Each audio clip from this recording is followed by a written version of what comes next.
આજે સવારથી કોઈ ઘરમાં દેખાતું નથી. મને લાગે છે કે કંટાળીને બધા મંદિર ભેગા તો નહીં થઈ ગયા હોય ને. સારું, આ ઘરમાંથી આદિ અને મીરા જાય ને તો મારું રાજ ચાલે જ ચાલે. ઓહો મહારાણી, બેસો તો ખરા. ક્યાં ઉપડી સવારી સવાર સવારમાં? ઉલટી કરવા. ઓહો, ઉલટી પણ તમને થાય છે? વાહ, સરસ. એક કામ કરો, ઉલટી થાય ને એ પહેલા મારા માટે સરસ મજાની કડક મસાલેદાર આદુ વાળી ચા બનાવી નાખો. પછી ઉલટી નહીં, તમારે પોતે ઉલટા પડી જવું ને તોય વાંધો નથી. ભાઈ, ઘરમાં ઉંદેડા મારવાની દવા પણ પડી છે. જો આ એ દવાથી છે ને ઉંદેડા તો મરતા નથી. હવે ખર્ચો કરીને દવા લાવ્યા હોય તો ક્યાંક તો યુઝમાં લાવવાની ને, એ પણ નાખી દઉં. ના ના, ઝેર નહીં નાખતી. એ તો પહેલેથી જ મારામાં બહુ ભરેલું છે, સમજી? ઝેર નાખવાની કોશિશ નહીં કરતી, નહીતર ઝેરને લાગશે કે એની પણ આત્મહત્યા થઈ રહી છે. એટલે આવા કોઈ ટૂટકા તારા કામ નહીં લાગે, સમજી? એક કામ કર ને, તને ઓર્ડર કર્યો ને મેં, સરસ મસાલેદાર ચા લઈ આવ, કડક. હા, આદુ ભૂલતી નહીં ને પાણી ઓછું નાખજે. હું તો કહું છું નાખતી જ નહીં, ઓનલી ફોર મિલ્ક. મિલ્ક વાળી ચા બનાવ. ના પાડીને નહીં બનાવું. અરે ઓર્ડર તો હું મારા ધણીના પણ નથી સાંભળતી. એને પણ કઈ કામ હોય ને તો પ્રેમથી કહેવું પડે છે મને કે પ્લીઝ મારા માટે ચા બનાવ ને. અને તમે જે આ ઓર્ડર કરો છો ને, ચા તો નહીં જ બને. તમારાથી થાય ને એ કરી લો. ઓ, મારાથી થાય હું કરવા બેસીશ ને તો તું આ ઘરમાં જ નહીં હોય. જીભડો ચલવે છે ને પછી આ બે પગ લઈને 11 નંબરની બસ પકડીને બાપના ઘર ભેગા થવું પડશે. સમજ પડી? જેમ તમે આવ્યા હતા એમ જ ને. હું આવી એમ, પણ મારું છે ને આ ઘરમાં મારો ભાઈ માને છે.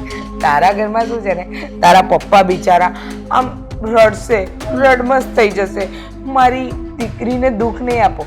તમે 5 બેન ને તો અમારા ઘરે થોડી ઘણી તકલીફ હોય ને દુઃખ હોય તો તમારાથી ડરીને રહેવાનું હોય. જો માનું છું કે તમારા માવતરનું ઘર છે, પણ એનો અર્થ એવો નથી ને કે તમે ગમે તેને દબાવો અને સામેવાળું માણસ બિચારું બોલે જ નહીં. એવું તો આ ઘરમાં નહીં થાય. સોરી. હા, નહીં થાય, પણ એવું પણ નહીં થાય કે મારો ઓર્ડર તારાથી નહીં મનાય. તારા ધણીનો ઓર્ડર ભલે ના પાડે, પણ આ ઘરમાં મારો ઓર્ડર તો પાડવો જ પડશે. સમજી ગઈ? હવે ચૂપચાપ ચા બનાવવા જાય છે કે મારું બ્રહ્માસ્ત્ર ખોલું? ખોલ. તમારું બ્રહ્માસ્ત્ર ખોલી નાખો. મારે જોવું છે કે કેવું છે. બાકી ચા તો આજે નહીં બને, નહીં બને ને નહીં બને. તારી આટલી હિંમત કે તું ચા નહીં બનાવે અને હું સાંભળતી રહીશ, હું જોતી રહીશ કે વાવ વાવ વાવ, મારી મીરા રાણી એટલે કે મારા ભાઈની દીકરાની વહુ એની ફૈબાને ના પાડે છે. હા, કેમ? તમે કઈ તોપ છો કે ફૂટી જશો ને મને તમારાથી ડર લાગવો જોઈએ? તોપ હોય ને એનાથી નહીં ડરવાનું, પણ હું તો ગોળો છું, ગોળો. ધક તો લાવા ગોળો. ક્યારે જ્વાળામુખી ફાટે અને ક્યારે તમને અંદર સમાવી લેશે ને ખબર પણ નહીં પડે. કેટલો ઓવર કોન્ફિડન્સ છે ભાઈ તમે? કોન્ફિડન્સ છે? ઓવર કોન્ફિડન્સ તો તને છે કે તું આ ઘરમાં જેમ નચાવીશ એમ નચાશે? બિલકુલ નહીં. સમજી ગઈ? ચા બનશે કે નહીં બને? કયું ને નહીં બને? કેટલી વાર કહું? સમજણ નથી પડતી તમને? ના, નથી પડતી. અને મારી ચા તું નહીં બનાવે તો કોણ બનાવશે? આ ઘરની વહુરાણી. સોરી, ના ના ના, વહુરાણી. મને એમ હતું કે નોકરાણી, પણ ખરેખર તારી હાલત તો નોકરાણી જેવી જ છે ને. હા, તમારા આવ્યા પછી નહીં તો બરાબર જ હતી. વહુરાણીની જેમ જ રહેતી હતી, પણ જ્યારથી તમે આવ્યા છો ને ત્યારથી મતી મારી ગઈ છે મારી. કંટાળી ગઈ છું તમારાથી. ભગવાન કરે ને જાઓ ને તો સારું. આ ફુવા પોતે તો છૂટી ગયા, તમને રીસામણે મોકલીને પોતે શાંતિથી જિંદગી જીવે છે, અને આ જિંદગી બગડી હોય તો અમારા લોકોની. અચ્છા, તો એક કામ કર, પેલી ઉંદર મારવાની દવા ક્યાં છે? રસોડામાં પડી છે. તો તારા માટે હું ચા બનાવું ને એમાં એ ઉંદર વાળું ઝેર નાખું, જેથી કરીને તું ઉકલી જાય ને મારો ભત્રીજો છૂટો થાય. અને ચાલ, સરસ આઈડિયા આપ્યો. સમજ પડી કે નહીં? થૂકતા જાય છે મોઢા પર. જેવા છે સાવ. કંટાળી ગઈ છું હવે આ ઘરથી હું. હે ભગવાન. હા મીરા, અમારી ચા બનાવી કે નહીં? તે બને છે ને. તમારા ફઈ ચા બનાવવા માટે ગયા છે, એ પણ ઉંદર મારવાની દવા નાખીને બનાવશે. પીવી છે? એવી ચા કોણ પીતું હશે? અને ફઈબાને શું કામ ચાનું કીધું? ને મતલબ કે મારી ચા તો તું જ બનાવે છે ને, થયું છે શું? પ્રેમ આવે છે તમારા પર, એટલો પ્રેમ આવે છે ને કે તમારું ગળું દબાવી દો. અરે આ શું કરે છે તું? હા, આ ભાન પડે છે કે નહીં કઈ? ઘરવાળાનું ગળું કોઈ દબાવતું હશે? તો ઘરવાળાને ભાન નથી પડતી કે આ ઢમ ઢોલ જેવી ફઈ અહીં આવીને બેઠી છે અને ઘરની બહાર કાઢું?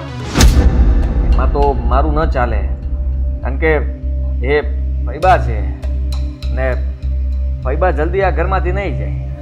સારું ને, એક કામ કરો, બિસ્તરા પોટલા બાંધીને તમે આ ઘરની બહાર નીકળો અને તમારી પાછળ પાછળ હું. મારે ચા નથી. મારે તો પીવડાવી જ છે, અને એ પણ ઉંદર મારવાની દવા નાખીને જ. એ મગજ શાંત કર, ગુસ્સો શું કામ કરે છે?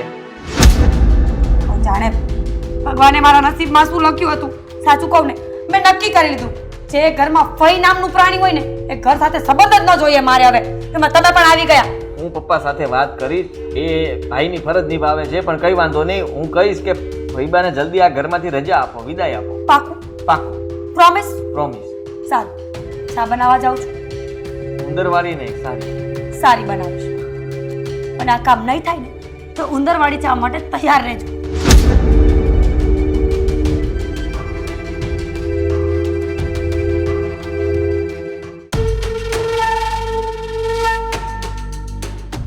જો બેટા, મારે છે ને તને થોડી વાત કરવી છે.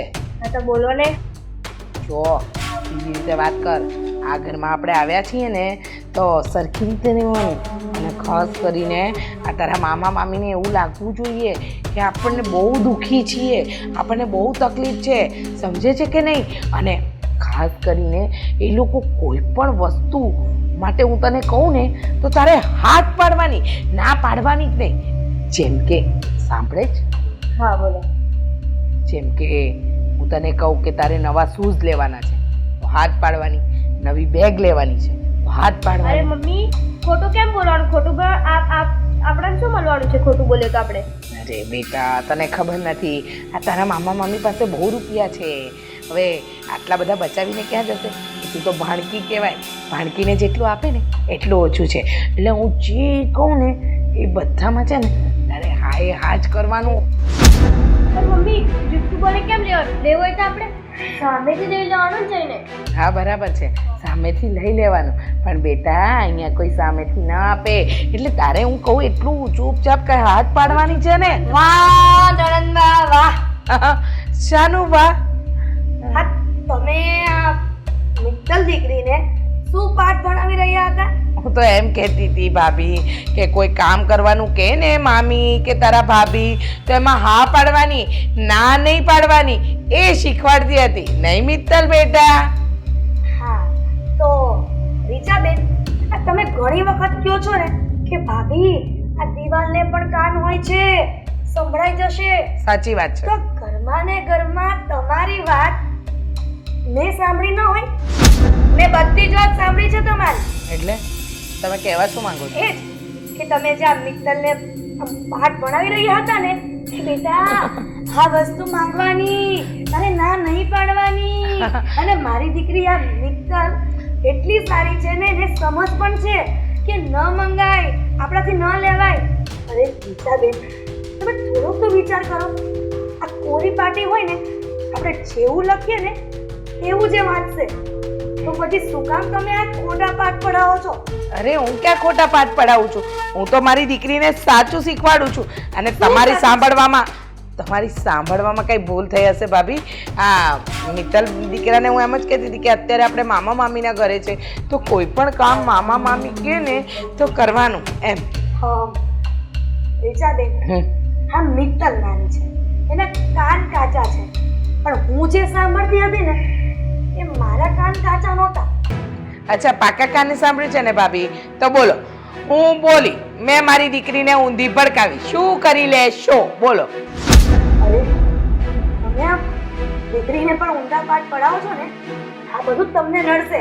મને નડશે ને તો હું જોઈ લઈશ, એની સલાહ તમારે મને આપવાની કોઈ જરૂર નથી. અને રહી વાત મારા ભાઈની ધમકી આપશો ને તમે કે હું તમારા ભાઈને કહી દઈશ, તો કહી દેજો મારો ભાઈ તો આમ પણ મારા પ્રેમમાં છે ને એકદમ આંધળો છે. એને ખબર છે કે એની બેન દુઃખી હોય ને એટલે મારો ભાઈ પોતે દુઃખી જ થઈ જાય. એ ચિંતા કરવાની તમારે જરૂર નથી. મારો ભાઈ છે ને એ મારું રક્ષણ કરી લેશે ને હું કોઈથી ડરતી નથી. જાઓ તાકાત હોય તો કહો. અરે પણ આ સારું નહીં. તમે નણંદોયા બાઈને મૂકીને આવ્યા છો ને એ જ ખોટું છે. તમારું સાચું ઘર તો તમારું સાસરું છે. અચ્છા એટલે હું તમને નડું છું આ ઘરની અંદર? અરે આ ઘર મારા બાપનું મારા ભાઈનું છે. તમે કહેવા વાળા કોણ? હા તમારા માં હયાત નથી ને એટલે તમારી ભાભી માના ઠેકાણે કહેવાય. બસ હવે રેવા દો. ખાલી છે ને કહેવાથી માં ન બની જવાય. ભાભી એના માટે એવું વર્તન પણ કરવું પડે. પણ તમે હું જે દિવસથી આવી એ દિવસથી 50 વાર સલાહ આપી છે અહીંયા ન રહેવાય, સાસરીમાં જવાય. હવે સાસરીમાં મને શું તકલીફ છે હું જાણું છું. તમને શું ખબર? કાંઈ તકલીફ નથી. આ મારા નણંદોયા ભાઈ કહેતા હતા કે ઈ છે ને જિદ્દી છે. જે વસ્તુ જોઈએ ને એ જોઈએ અને જબરજસ્તીથી લઈ લે છે છતાં પણ બાંધે છે. બસ હા બસ શીખવાડવાની જરૂર નથી. સલાહ સૂચન નહીં આપો બરાબર. અને બહુ નણંદોયા ભાઈનું લાગતું હોય તો એની પાટલીએ જઈને બેસો. મારી પાટલીમાં મારો ભાઈ છે ને એ બહુ છે. મારે કે તમારા સપોર્ટની જરૂર નથી. સમજી ગયા? પણ મારે કોઈની પાટલીમાં બેસવાની જરૂર જ નથી. જે સાચું છે ને એ જ કહું છું. અને હું તો છે ને કાયમને માટે ન્યુટ્રલ જ છું. ઓહો કાંઈ ન્યુટ્રલ. આવી સાંભળ્યું ને? હવે તમને શું વાંધો છે? સાંભળી લીધું ને? હું મારી દીકરીને પાઠ પડાવતી હતી. હું એમ જ કહેતી હતી કે બેટા જે વસ્તુ જોઈએ ને એમાં જીદ કરીને માંગી જ લેવાની ને હું કોઈના બાપથી નથી ડરતી. છોકરો બાકી ઘરની બહાર કલાક સપડે બેને. શાંતિ રાખ. આ તારા મામીને તું ઓળખતી નથી. આ દેખાય એટલી સીધી નથી તારી મામી. તારા મામીનો હવે તો જીભડો વધી ગયો છે. આપણે આ ઘરમાં આવીને રહીએ છે ને ગમતું નથી. પણ તું ચિંતા નહીં કર બેટા. તારી મામા છે ને એટલી તાકાત છે ને આ તારી મામી જેવી 100 વ્યક્તિ આવે ને અમે તોય પહોંચી વળે. તો વ્યક્તિને પહોંચે વળે બેટા તારી મમ્મી. તો પછી આ મને તો શું? હવે તારા પપ્પા કેમ સહન કરતા હશે ને તારી મમ્મી? અરે એના પપ્પા સહન મને નથી કરતા. હું એમને સહન કરું છું ને. કીધું ને ભાભી આ સલાહ સૂચન બંધ કરો. મને મારું કામ કરવા દો. હું મારી દીકરી સાથે વાત કરી. તમારે ક્યાં ડોળા બનવા આવવાની જરૂર હતી? બેટા તું ઊંઘી માર. તું પણ છે ને આ લોકો જેવી જ થઈ ગઈ છે. તને શીખવાડું છું શું ને તું કરે છે શું? હા સારી શિખામણ આપો ને. સારી શીખામણ આપી છે. તમે તમારું કામ કરો ને ભાભી. માં છો કે દુશ્મન? તમે માં થઈને આવી ઊંધી પટ્ટી પડાવો છો. આને ઊંધી પટ્ટી કહેવાય ભાભી? આને ઊંધી પટ્ટી કહેવાય? એ જ કહેવાય. કેમ કે માં દીકરીનું સારું વિચારે અને તમે એનું ભવિષ્ય બગાડી રહ્યા છો. ઓહ ભવિષ્ય બગાડી રહ્યા છે. રહેવા દો ને હવે. તમે તમારું કામ કરો ને. ચાલ મિત્તલ આ તારી મામી તો નહીં જાય. આપણે જ જઈએ. હા બીજાબેન કોઈની વાત નથી માનતા. હા બિચારી મિત્તલ એ તો હજી નાની છે. એને શું કમાવું શીખવાડતા હશે. ભવિષ્ય બગાડી રહ્યા છે એનું.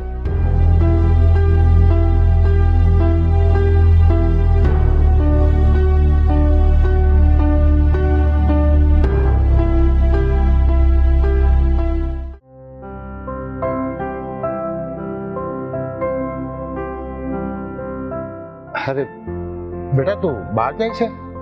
હા થોડું કામ હતું એટલે બહાર જતો હતો. તો જો 4 રસ્તા પર જતો હોય ને હા તો આપણે સીએ ની ઓફિસે થતો હોય છે ને કેમ કઈ કામ હતું ત્યાં?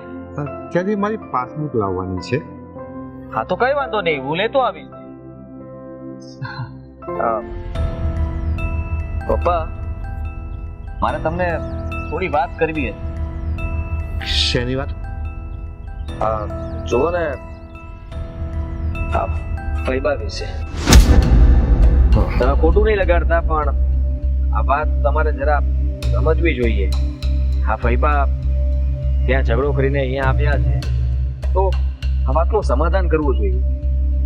આપણે આ વાતને જાણવાની કોશિશ નથી કરતા અને આ વાત વધી જશે તો એનું પરિણામ આપણે પણ ભોગવવું પડશે. હા પણ ભાઈબા એવું કહે છે કે ભાઈ મને ફૂવા હેરાન કરે છે, ફૂવા હા. તકલીફ આપે છે, બરોબર છે. હા. હવે સીધી વાત છે પપ્પા, તમે પણ સમજો છો કે ભાઈ આ થોડો ઘણો પ્રોબ્લેમ તો દરેક ઘરમાં હોય જ છે, પણ સહન તો આપણે જ કરવાનું હોય ને. ભાઈબાને વિચાર કરવો જોઈએ કે એને કેમ રહેવું છે, એને શું કરવું છે. હું તો એમ વિચારું છું કે એના ઘરમાં તો કોઈ પ્રોબ્લેમ ન હોય તો કઈ કોઈ છોકરી ઘર મૂકીને થોડી જતી રહી.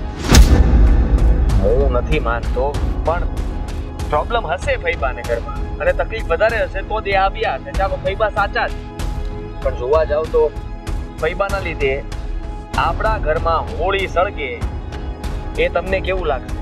એ તો ન જ થવું જોઈએ ને. હા, તો એ જ તમને સમજાવવા માંગુ છું. તમને ખબર છે આ ફૈબાનું વર્તન છે ને બહુ ગુસ્સાવાળું અને વાતમાં ગુસ્સો કરે છે. હા, ઘરમાં તો ઝઘડો થાય એ વાત અલગ છે. સોસાયટીમાં પણ કોઈ સાથે ઝઘડો નથી કર્યો ને એવું નથી બન્યું, કોઈને બાકી નથી મૂક્યા. એ તો એનો સ્વભાવની મને ખબર છે, થોડો તીખો સ્વભાવ છે. પેલા રેખા આંટીની પાછળ મેં તમને તે દિવસે વાત કરી હતી ને, લાકડું લઈને દોડ્યા હતા. આ તો સારું થયું કે મેં પકડી લીધા. આ રેખા આંટી ઊભી શેરીમાં દોડતા હતા, પાછળ ફૈબા, પાછળ હું, મીરા. અમે ફૈબાને રોકીને પકડીને માંડ ઘરે લઈ ગયા. તમે પપ્પા આ વાતને જરા ગંભીરતાથી લેવા જેવી છે. એવું લાગે તો ફુવાને બોલાવો અથવા તમે ફુવાને મળી આવો, એમની સાથે વાત કરો. એ વાત કરશો તો વાતનું સોલ્યુશન થશે. આપણે વાત જ નહીં કરીએ અને ફક્ત ફૈબાની વાત માનીને બેસી રહેશું તો કઈ નહીં થાય. અને હા, ચર્ચા કરીશું તો સાચી વાત સામે આવશે ને. હા પપ્પા, અને મને તો હવે ડર લાગી રહ્યો છે હા ફૈબાથી, કારણ કે ફૈબા દિવસે ને દિવસે ઘરમાં કઈ નવું જ લાવે છે. ઘરમાં રોજે નવી ઘટના ઘટે છે અને હું હવે વિચાર કરું છું કે જો ફૈબા આમને આમ થોડા દિવસ રોકાશે ને તો મીરા ખબર નહીં શું કરશે. અરે ના, ઘરનું વાતાવરણ નહીં બગડવા દો. અરે તું કે છે ને તો એના માટે કંઈક વિચારીશ. એવું છે તો હું મિત્તલના પપ્પાને બોલાવીશ અથવા તો હું એમને મળવા જઈશ. હા હા, એવું જ કંઈ કરજો. અને ફુવા જો એકવાર ફોન પાડીને સરખી વાત કરી લે ને તો ફૈબા પાછા માની જાય એવા છે. હું માનું છું કે ફૈબા ભોળા પણ છે. એકવાર સરખી વાત કરીને કોઈ કહે ને પ્રેમથી કે હાલ હવે આમ નહીં કરું, ભૂલ થઈ ગઈ, તો પાછા જતુંય કરી દે. એ મને ખબર છે. એમ ભૂલ છે. એમને કોઈએ કહેવું જોઈએ કે મારી ભૂલ છે તો એ બધું જતું કરશે. જો એની ભૂલ કાઢે ને તો કોઈને માફ નહીં કરે. તો એ વધારે ચીડાય. મારી સામે પણ બોલવા માંડે છે કે નહીં? હા પપ્પા, કોઈને બાકી નથી મૂકતા. કઈ નહીં, તું હવે ચિંતા નહીં કરતો. તું ઓફિસ જતો આવજે અને હું એના માટે કંઈક વિચારું છું, કંઈક પ્લાનિંગ કરું છું. ભલે, ઠીક છે? સારું.